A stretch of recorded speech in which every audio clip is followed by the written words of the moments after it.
Beunderman, part of Research 00. Research 00 just published a book called The Compendium for the Civic Economy, in which you describe several case studies of civic entrepreneurship, started by communities in their neighborhoods. How do you think the projects you describe in the book will be affected by government spending cuts, and to which extent is the civic economy still dependent on public money? Well, to answer that question, I think it's good to say a couple of things about the civic economy first. First of all, I think we recognized it as something that is not a sector. It's not particularly public sector, private sector, or civil society driven. It's a type of behavior that we see across all these sectors. It's also something that, even though it's being talked about now by us and by others, in the context of responses to the financial crisis and the economic crisis, of course, many of these behaviors preceded that crisis. I think with Web 2.0, new ways of structuring businesses, new ways of recognizing plural values in doing business and in going about creating change in cities. This was something, of course, that was starting well before the recession. In terms of its vulnerability to spending cuts, it depends what you compare it with. No? There's no doubt that some projects that are good and valuable and worthwhile, and that are instances of civic entrepreneurship, will have a more difficult time as a result of the crisis. But that's only natural. It's part of the economy. In that sense, it is affected. But in terms of generating urban change, I think the opposite is happening.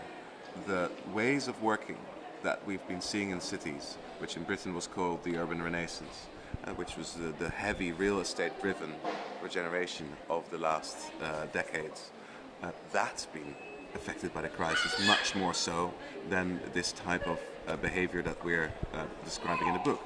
Because the type of behavior that we're describing in the book is around, again, these ways of working, which, for example, start with using the resources that you already have.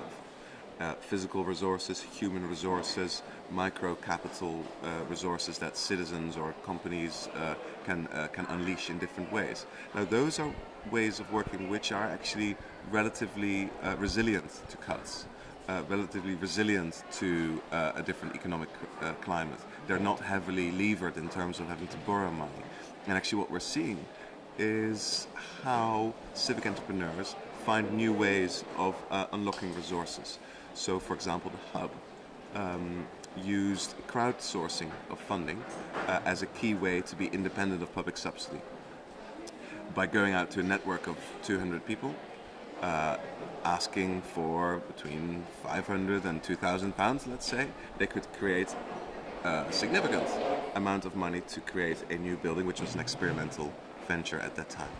So what we see is that these new ways of working, these new ways of doing, are actually creating a type of economy which is actually more resilient.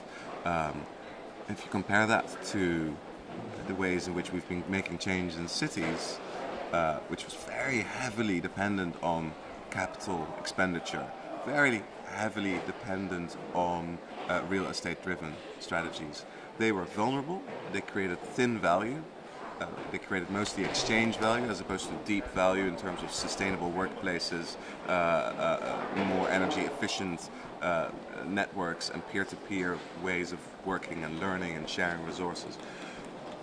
So I think what we'll find is that this is not going to be a massive economic shift straight away, but it's becoming, again, a type of behavior and a way of going about creating change that will make a bigger and bigger part of our, make up a different part of our economy.